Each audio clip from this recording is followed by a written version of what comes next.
Welcome back to Samsara Audio. This is Matthew Stanley. I write at Samsara Diagnostics, and I'm the host here at Samsara Audio.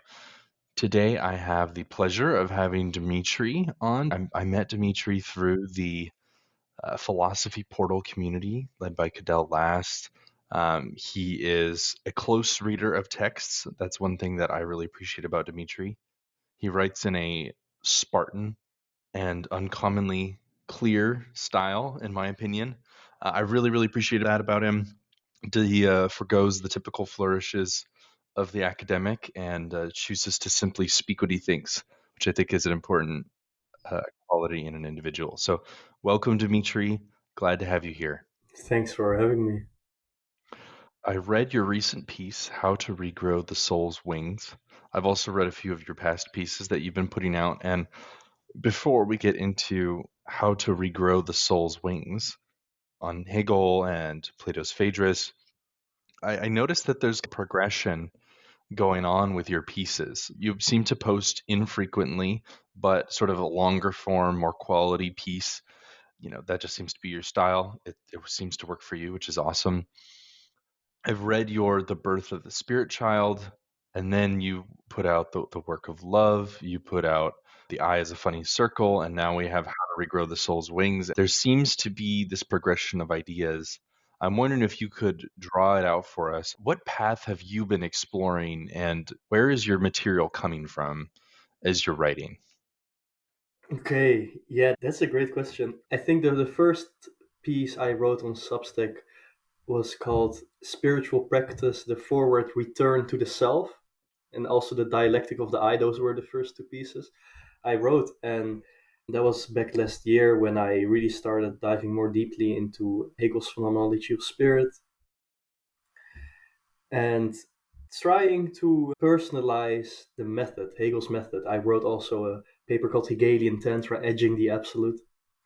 And these pieces were me trying to embody and personalize Hegel's method, which he uses in his Phenomenology of Spirit, which is a means by which spirit science comes to fruition, which is done from a certain scientific standpoint, as Hegel would say. Now, what Hegel calls the ground of science is a vantage point that you come towards through going through a phenomenological journey. Now, of course, one like the phenomenology of spirit, to me, it's like Hegel's examples of what this could look like. However, he says in, I don't remember where, that it's not necessary to go through the phenomenology of spirit, the book itself, to attain this scientific vantage point, which, in other words, is absolute knowing, and is a more common way to speak about it. Now, with absolute knowing, you can actually go about philosophy in a scientific way, in a methodical way. And to me, I started thinking the eye, as Hegel describes it, and demonstrates its dialectical movement in the phenomenology of spirit. And Hegel also has some sporadic comments in the science of logic about the eye that I kind of want to bring together and to really delve into Hegel's actual thought on the nature of the eye. So I can go into that and too, but insofar as you talk about the progression, yeah, like something that keeps coming up in almost every piece that I write is the fact that in all kinds of logical circles, the beginning presupposes the end, but only in a retroactive way can you establish that. And by working through notions dialectically, you can come back to yourself, but open yourself up anew to the becoming of a new circle, a new type of circling, let's say, or a new form of circling. So, with all phenomena, and Hegel's philosophy itself is a circle of circles, as he says himself, to all types of phenomena, there's a different form, but the same method ultimately applies. So, it's like the forward return to the self. That title implies this, what I've been speaking about. Just like the eye as a funny circle implies that the eye as a funny circle or a quirky circle or a paradoxical circle isn't just, let's say, an abstractly self-symmetrical circle in some kind of static, spatialized, mathematical sense. It's a type of movement that goes through torsions. And this is also why for me philosophy is definitely a spiritual pursuit as well. That one can, it's a complex question, like the relationship between spiritual practice and philosophy. We can go into it here as well, but I've been exploring different types of spiritual practice. Tantra is one of them. To me, the Christian religion is also very interesting. Fasting is one of the practices that I've been working with. Philosophy itself, to me, is also a type of training, because I don't. Someone has critiqued me in this latest piece for not bringing out myself enough. I think that's maybe in some sense it's a valid critique. However, I would say that for me as a young guy who's 23, it's important not to assert myself too soon, opposing my philosophical fathers, opposing Hegel, Zizek, Nietzsche, Plato. And yeah, my thinking is basically situated in this kind of venture. How can I create my own kind of thinking eventually by juxtaposing and comparing the greatest minds that there ever were with each other in a methodical way? Is this possible? That's what I'm exploring. Well, I appreciate you attempting the task and letting the rest of us observe. There's some important work to be done on personalizing Hegel's method. I think that a lot of people don't take it that far. I think a lot of people see it as something that's very outside of them. It feels very large, systemic, abstract, and it can just become parroting Hegel talking points or just kind of adopting Hegel language, much like, one reads Heidegger and just kind of disappears into all of the neologisms. So I think that that's important work that you're doing. And on the criticism that you mentioned, I would just encourage you to stay the course. I personally agree with you that as a younger person, I'm not even 30 yet. When I'm spouting off an original opinion, I find myself kind of shaking in my boots a little bit. Still, I really think that one should pick a thinker or two, or maybe three, to work through and kind of work out your own thought through them. I think that's probably a better path for a younger person. But I think it's okay to take your time. The slow burn, the long mediation of decades and of life experience and relationships with others and doubling back and taking detours. I think that there's a lot to be said for that instead of just rushing ahead and saying what you think in the moment. Yeah, for sure. And today, in the age of the internet, it's very easy to do this. A lot of people are making, let's say, pop philosophy content. There's videos you can find about, you know, understand Hegel's absolute idea in 10 minutes or something like this. But the whole point is, for reading Hegel, people like to come with the criticism of it's so jargon heavy, it's so convoluted. Point of thinking and learning, especially someone like Hegel, is really to get the benefit out of that struggle itself instead of jumping over as if one could to the result, as if that's a ready-made thing already. Like Hegel describes it to a minted coin, that some people think about truth in a way that the truth is already out there. We just have to get the right instrument or instrumentalizing thought in the correct way so that we can get at this ready-made truth. Whereas there's no such thing. This is also to me where Hegel's theology becomes very interesting. People love to say that Hegel is arrogant and has a lot of pride and is not really humble. Um, and like Kant took it for, I guess, a humble move that he would say something as God is unknown. But then the question is, like, if God is unknown, like, how do we derive anything from God? Right? And now, of course, Kant deals with this in his own way, grounding it in his first critique, his ethics and morality. But for Hegel, he deals with it in a different way, and to him, it comes down to something that is pretty simple. The idea is, if God in the Bible tells us to be perfect, like God is perfect, how can we become this if we cannot know what God is? That doesn't make sense to Hegel. And in the science of logic, he says that this is a display or demonstration of the eternal essence of God. That's what one is reading about when mediating all those logical categories and thinking them through. Now, to actually take this upon oneself, the idea that I have access to God, I have access to the thought of God, to knowing God. I think there's something there that's really great and that we shouldn't cut off ourselves from too quickly. Now, on the other hand, it's also a mistake to, let's say, go for the fundamentalist or orthodox route and assert that you have some kind of correct belief of God and that God is conceptualized as a kind of totality of exception, right? So there's different kinds of way that one can think about God. One can think about God as transcendent as well as immanent, and ground his very transcendence in the fact that he's the universal exception to all that which he's not. And this is for Lacan as kind of masculine logic. The idea that there is the primal father or the king, and the rest are just castrated men who are castrated in relation to the, let's say, the greatness of the exception. Whereas with Hegel, someone like Zizek would argue, he thinks about God in a feminine kind of way. Not that God is a man or a woman, that doesn't really matter, but it's more so that there's an there's a certain immanence to God's becoming in our own self-knowing of God, and God only knows Himself insofar as we know God too. So there's a mutual reciprocity and mutual need for mankind and for God. Now, this is, I definitely think that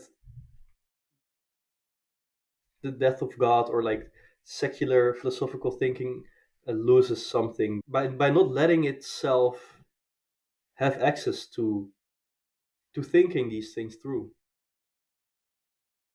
Christianity is the religion where God dies, right? And this is also where the notion of Christian atheism from Zizek comes from. So if God can be that notion that is not only a notion of perfection and omnipotence or all-knowing, but every time you lose faith in whatever it is, you transpose that into God Himself. Like, God is inclusive of your own unease with the notion of God. There is a persistent alienation in the notion of God that might seem not repulsive, but well, it can be. But people don't feel like at ease with the idea that with the notion of God itself, right? And this can come from like having lived through a certain Christian tradition that they feel doesn't get it right, or living in atheism and seeing an archaic naivete in the notion of God. Well, all of that you transpose in God Himself, and that's the mystery, that's the paradox, as Lorenzo Chiesa describes it in his book, The Not To, is that God is the name of the paradox of the symbolic order, and the fact that the symbolic order always is an attempt to make one, but always fails in this. That's the basic idea. It's more complex. And this persistence of God in His absence and His presence, to think those kinds of things through is immensely difficult and immensely worthwhile too. Now, to take a step back and make this more personal too, that for Hegel and Christianity itself, God is love. And Hegel says too that love is the most immense contradiction. Well, in my recent piece on the Phaedrus, it's clear that Plato was well aware of how ambiguous and violent and symptomatic love is. Now, what I find beautiful about the Phaedrus is that Plato makes a distinction between madness and divine madness, whereas the normal madness is a human madness. Divine madness is that which you need to be a creator of artwork or great philosophy or those types of things. And he says love is the best form of divine madness that the heaven can confer to us as a blessing. So, to go back to your first question, if you go back to the recent things that I've been exploring, tantric sexuality in Hegelian Tantra, in the mystical is rational, that was basically my philosophical interpretation of my ayahuasca trip in a church with Santo Daime in their ceremony. If I look back on it now and think about the fact that, to me, God right now is love, and his eternal essentiality is demonstrated in the science of logic, how do we think that through today? And what does that say about not only Hegel as the philosopher of love, but philosophy itself as a way to deal with the tremendously mystical and intense experience of love? Not only falling in love, but everything that love entails, since love is both violent and also mundane. If love is never mundane, then one is probably not fit for a long term relationship. So there has to be a mundanity to it too. Now, Hegel talks about love in different ways. One could say psychological or philosophical distinction that he makes. I'm still exploring it, and that he gets from Plato is the difference between sensing something, representing something, and thinking something. So when you sense something, like you sense an apple, you eat it, you apprehend it with your eyes, that's one thing. Now you can also think about the apple, but it's not actually thinking about the apple. It's more like you imagine an apple, or you represent it in, let's say, the abstract space of thought.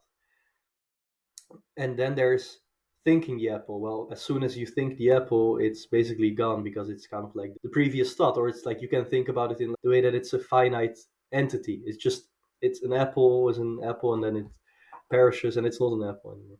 So that's not really interesting to pure thought. Now, this Hegel, of course, he gets it from Plato. He also applies it to love. And he says there's such a thing as the love of the sense. Now, the way I think about it is like, let's say you have a deep experience of tantric sexuality, or sex itself, or cuddling, embracing. This would be the sensuous love. There's also representing love. This would be that type of desiring when you envision each other together, or something like this. And then there's thoughtful love. And Hegel says, I'm paraphrasing him, he says that love is empty if it was not for this last one, which means that if not for negativity, love is empty, because thinking hurts. Thinking, what is thinking? Well, it's not sensing something, and it's not representing something. That's clear. What does that mean? It means that you set sensing aside, which means you set instinct aside, and that means you set representing aside.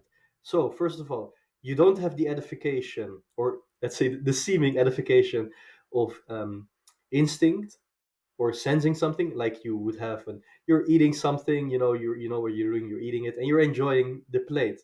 Or when you're having sex, you're enjoying this kind of that type of activity.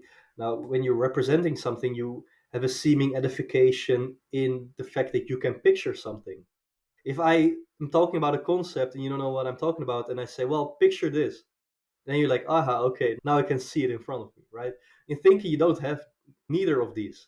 So you are fighting against the body, but you're also, in a way, fighting against perhaps the strongest tendency in the mind, which is not philosophical, which is what Hegel calls the faculty of the understanding, which thinks in a way that is abstract and uses representation. Now, actual thinking, what is left there for us is basically, to describe it in the simplest way, is the self-othering of logical moments. The fact that being comes down to nothing, and nothing comes down to being. So, what is being? Well, it's not nothing. What's nothing? Well, it's not being. But when I say being, what do you have in mind? Well, nothing really. When I say nothing, well, that's something at least. So that's being, right? So there's a way in which these terms, which seem to be absolutely opposed, turn out to be the same. But that doesn't take away the fact that they are absolutely opposed, and that I can also make sense of them in that way. So there's a persistence of the absolute opposition, as well as their, let's say, absolute self sameness. And this is what I just said is kind of a simple example, but the way Plato and Hegel go about it really gets complex. So this is why in the article on how to regrow the soul's wings, I mentioned the fact that Hegel says that there's a kind of inner intuiting happening here, which is interesting because he actually critiques the idea that one can do philosophy by means of intuition in the phenomenology of spirit. But then he says, well, there's an inner intuiting. Well, what's this? Well, to him, it's the internal eye which apprehends the invisibility of the concept or the absolute idea, however you want to put it. Now, there, of course, you must have a certain kind of sensitivity or disposition to go into this. I don't believe everyone can nor should do philosophy to this extent. However, there's also a universality to this that philosophers can tap into. Now, the problem that arises here, of course, is that universality is not a tapping into the, let's say, the eternity of forms out there, but is an imminent result of the signifying chain. It is kind of quilting result, so to say. So it's kind of a mess. What do you really get out of this truth thinking, aside from representations? Aristotle wrote his organon, right? Which is Greek for instrument. So the idea is to actually think, do metaphysics, physics. You can purify your own thought so that in action you can do it in accordance with thought and not succumb to your instinctive nature. Okay. On the other hand, philosophy must be absolutely free thought, otherwise it's not free-spirited thinking. Therefore, there's also a sense in which philosophy must be useless. Because if you reduce it to use, then it's not philosophy anymore. One thing that I have so many thoughts about what you're saying. Really, thank you for sharing these ideas with us. I'm reminded of the passage that we read in Lacan in the close reading session that you led for Philosophy Portal a couple weeks ago. I'm reminded of Lacan's description of the analytic encounter and the relationship that the analyst and the analysand have, where you can't decide on the outcome ahead of time, but you have to go into it together, basically being open to whatever's going to happen.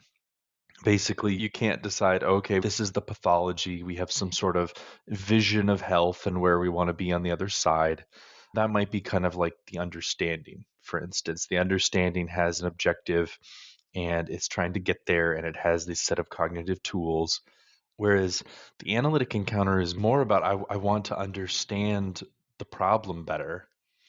And the analyst says, okay, I don't have any answers for you, but we can get into this together. And the longer you talk and the more I listen, something's going to start to come up. And we don't know what that's going to be, but whatever it is, we're going to work with it. And we have to work with it over time.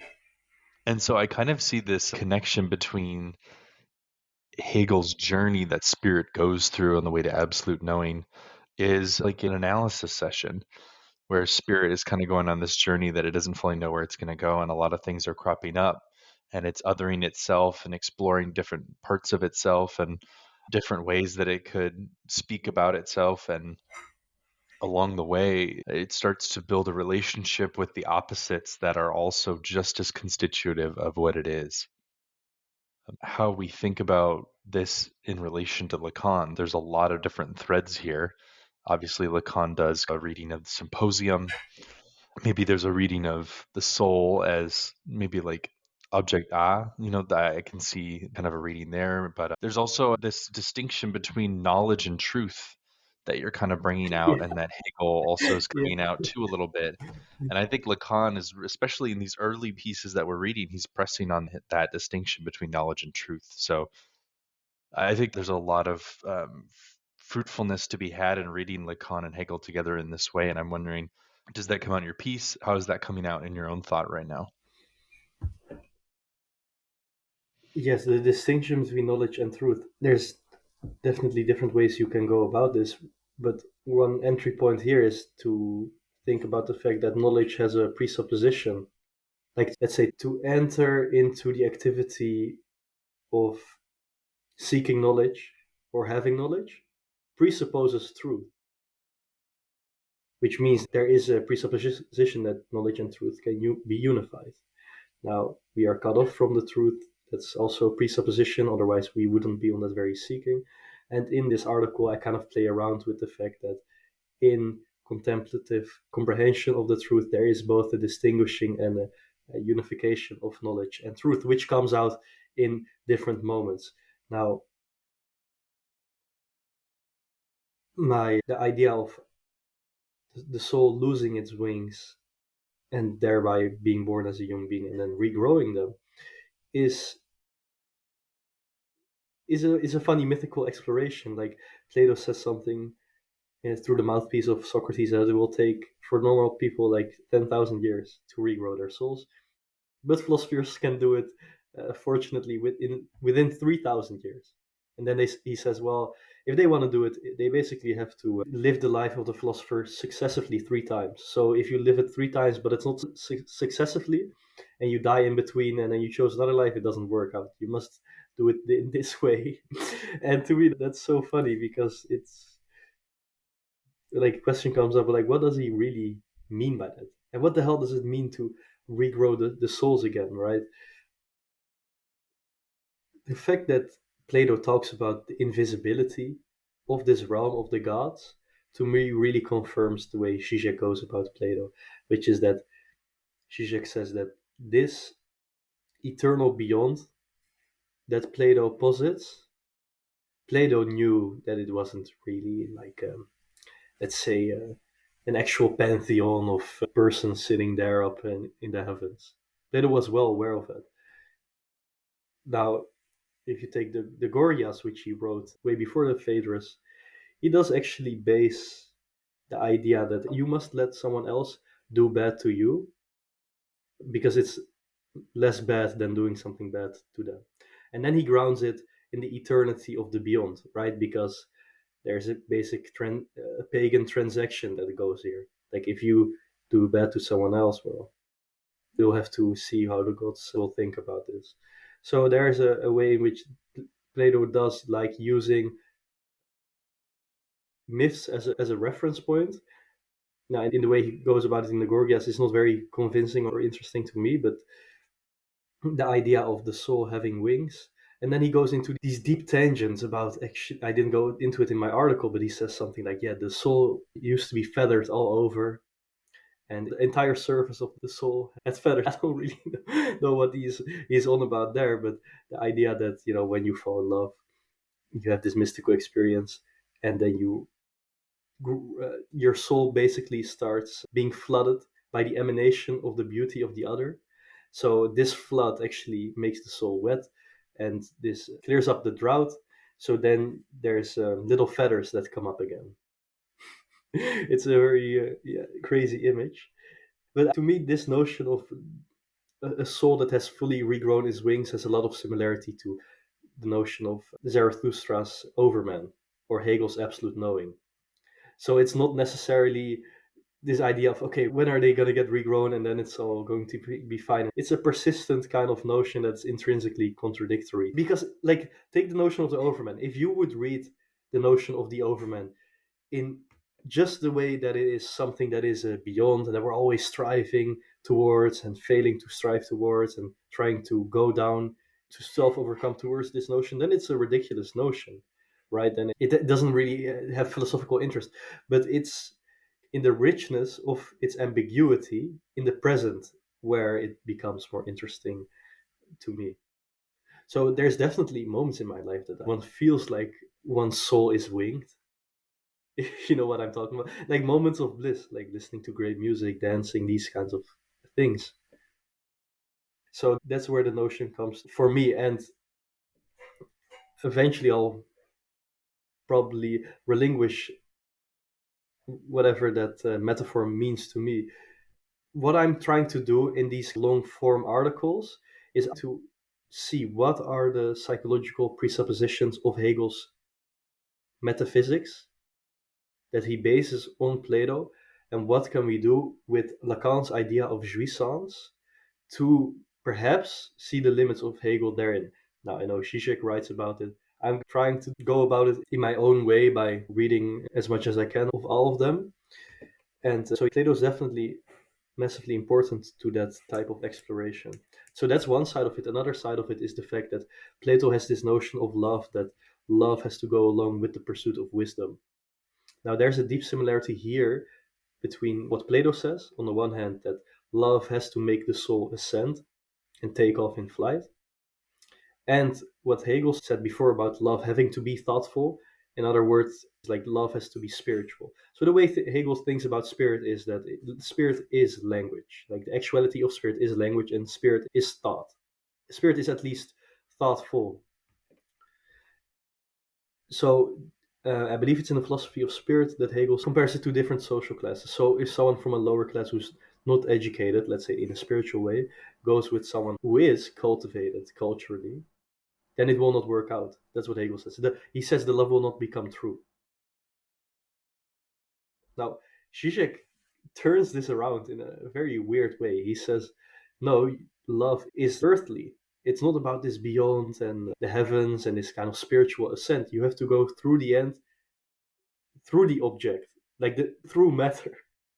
Now, what the hell does he mean by that? It can mean different things. But I'm exploring it in my paper on the work of love. So we'll see where I go with it. Well, I'm interested in that analogy as well, the difference between an analogy of ascent versus an analogy of through. I recently wrote a piece toward Protestant mysticism, talking about the face of God and the face of our neighbor. And I think that instead of the kind of analogy of ascending to this beatific vision to behold God revealed, something like what Dante enjoys at the end of the Paradiso, I argue more God has made it such that now we only experience him through the face of another, only through our neighbor. Jesus specifically says, if you give even a cup of water to the least of these, you do it unto me. Hmm. And he explicitly identifies himself as not simply with the other, but with the one who's needy. It's really fascinating that there is this coincidence where to love the neighbor is to love God. So the Yeah. relationship becomes inextricable. We don't get to love God outside of that relationship. And in fact, if you aren't loving the neighbor, God doesn't accept your love. He says this to Israel in the prophets. He says, I ignore your sacrifices and I don't even want to smell them because of how you treat the poor and the widows and the orphans in your midst. I don't want anything to do with your supposed love. Yeah, that's tremendous. I love that. That really gets to the immanence of God too, right? Not thinking about God as just merely out there that I can, in withdrawal in my self relation to God, get out. No, there's a radical cut of God in relating to other subjects, and that's a difficult notion too, right? Because it's a notion of radical engagement with the world instead of knowing God in the bliss of retraction. I just watched a lecture by, I believe his name is Pierre Grimes. He's a Neoplatonist philosopher, and he was working up to the notion of the good and the one. And you see it more often with Neoplatonists that there's this purported journey to that vision of beatitude at the end. Well, why is that the case, or why would we want to attain that, right? Maybe it's more like philosophy is kind of the opposite. You have that kind of mystical experience, which could be induced by psychedelics, like drugs. It changes people really. They can have certain drug-induced experience, or tantric sexuality, or love itself. And I think that notion of love being mystical is so underrated. And to me, Zizek is not really interested in psychedelics. He obviously never did drugs in his life. That's what he says, at least. And then he, in his book, The Puppet and the Dwarf, the book about Christianity, he's asking the question at the end of the book, okay, where is Christianity to go next? First, it can go to the institution, but he doesn't have hope for that. Now, someone like Peter Rollins is trying that, and we're 20 years after the publishing of that book. We'll see whatever happens with that. Then there's also the idea of we can ground Christianity in the mystical experience of like my personal relationship to God. And he says that's also not the way to go. But there is a third way for Zizek that involves this radical kind of engagement. Now, of course, for him, it's the communist collective that eventually does this. I don't think we have to take that literally. I don't think it's even meant to be taken literally. Maybe in some sense, Zizek takes it too literally. I like the spirit of that idea, though. The spirit of higher order collaboration and organization in the real of politics and in the economics. That's what it's about. And I think Zizek would agree with me here that that has nothing to do with 20th century attempts, even though his analysis of those failures is tremendous. Where Zizek is getting this right, in my opinion, is that he's thoroughly insisting on Christianity as being political. The Yeah. end goal of Christianity is a political community. I mean, the very first chapter of Mark, the first time we hear the words of Jesus in that book, his proclamation is repent, for the kingdom of heaven is near. It's not, hey, I came to die for your sins, or hey, God loves you, I'm here to tell you about forgiveness. It's the proclamation of a new political reality breaking out in the world and that is coming, and you need to prepare yourself for the coming of this reality.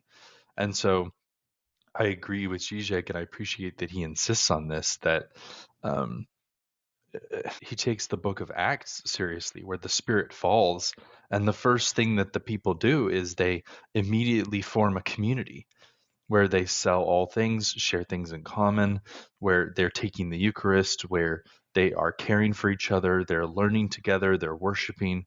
So the Spirit immediately pushes them into community with each other. I think that Spirit impels us towards each other. And the key is figuring out how do we navigate the pain and labor of love, which is madness. I agree with that. Yeah. But it's scary to be caught in relation with another mad person, you know? Like the presence of the other person who loves is terribly anxiety inducing. Um, Yeah. I think of it like we struggle. One of the big reason we struggle, I think, is because we are wired for this connection with other people, just as creatures. We're just so wired for connection, even at the most basic level. You look at infants, you look at baby monkeys, Hmm. and how badly they need connection with a caretaker. But the only people that exist are real people who are broken and who are imperfect and who have problems Yeah. and who induce anxiety in us because they're variable and changing and not transparent. And so we're driven out of fear and anxiety into the arms of each other. uh, And we're not sure which is better, whether we were to die or to find ourselves in the hands of the other. It's terrifying. I think that's the dilemma that we find ourselves in. Yeah. Yeah, I think it's well said. And I think when you read the ancients, something that's really interesting is how similar those days were. Like in letter 7, later we'll talk about the fact that in some city, I believe it was Syracuse in Sicily, that he speaks of that people live very luxurious lives there. They never sleep alone in their beds. They drink so much all the time. And then he's like, how can a wise man grow up in such an environment? And then he goes on about riding as an activity is a great way to fill your leisure, and you should do it when everyone else is like partying and drinking and having sex and doing all kinds of crazy things, right? Like that's where you should just sit down and read and write and study, and that's the way you should use leisure. Now, Zizek, the way he speaks about love in our present day is that today it's not sex that has to be liberated, it is love. I know that a lot of people think they can liberate love through sex. Now, it's way easier to fall into lust and, if you want to say, call it that way, sin. But it's very much present, right? And Plato talks about it too, like how the multitude, like I mentioned it in my article, right? The multitude extols promiscuity as virtuous. It was true in Plato's day, and it's true now. This idea of basically, I am going to emancipate myself in a bodily way by, in a kind of greedy way and lustful way, yeah, have sex with many. And I'm not saying that's morally reprehensible. I couldn't care less. Like, please, if you're in this kind of phase, please go for it and live it through the end. Do it safely, though. But liberating love, perhaps that's in a way the objective to philosophy, to liberate love in a political way. And this is something that to work on really takes decades. I think what psychoanalysis does, it can liberate oneself and emancipate oneself in the individual process, which of course sets oneself up to be more constructive with others, if we want to confine it in this kind of sense. But philosophy should set us up to go for that community of love that you are talking about. It's not that philosophy should instruct on how to do this, that's up to us. But it should bring us to that point in which we see the possibility and we can also cut ties with our past, where we are still stuck in the fact that there's a discrepancy between our self image and the reality we are living in. And insofar as we keep on compulsively repeating that image, in the discrepancy between it and the reality, we're not going to actually open up reality or open ourselves up to reality to bring in those new types, those new forms of life that are needed because we live in a contradictory present that is deficient.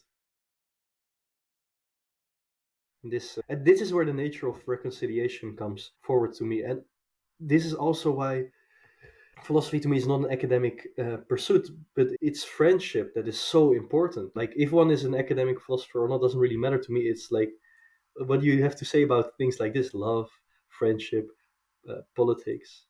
But less so the abstract notions. I'm more interested in the nature of of virtue, in a sense that Socrates famously thought, just like the sophists, that it was a waste of time to think about atoms or think about the nous. Socrates wasn't asking people about these types of things. He was asking people about virtue and justice, these kinds of things.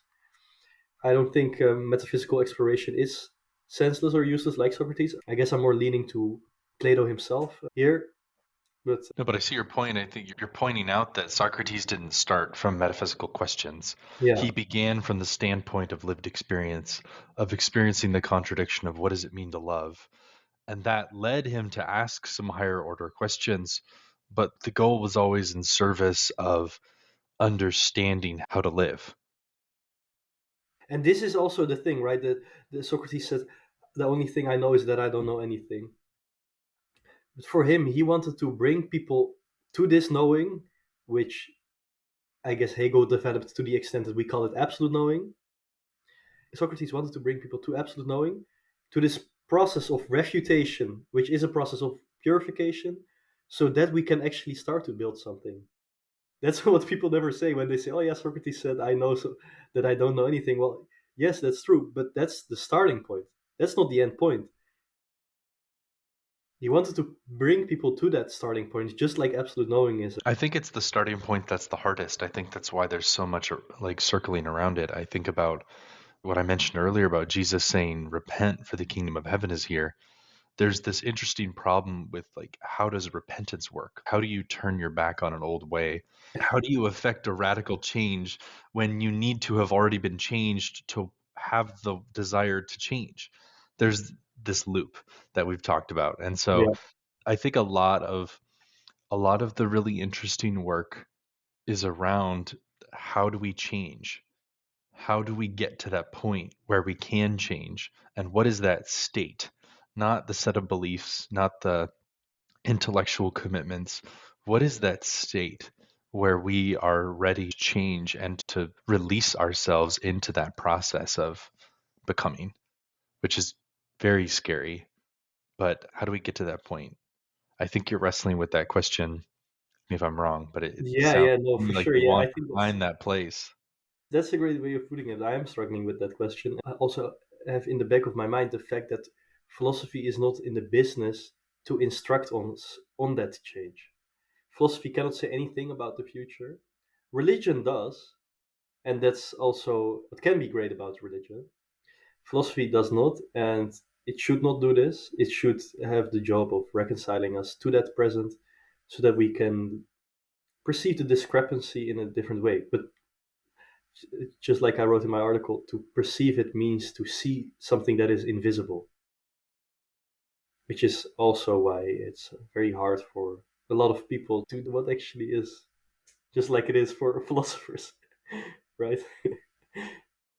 Well, This Dimitri, this I these am two going to don't come actually go to a starting close here point. because I do subscribe to the maxim of when it's good, we should leave people wanting more. I like to be a tease in podcasting and keep things short. So Thank you for your time. It's been a pleasure. You've said a lot that I'm going to continue to think about.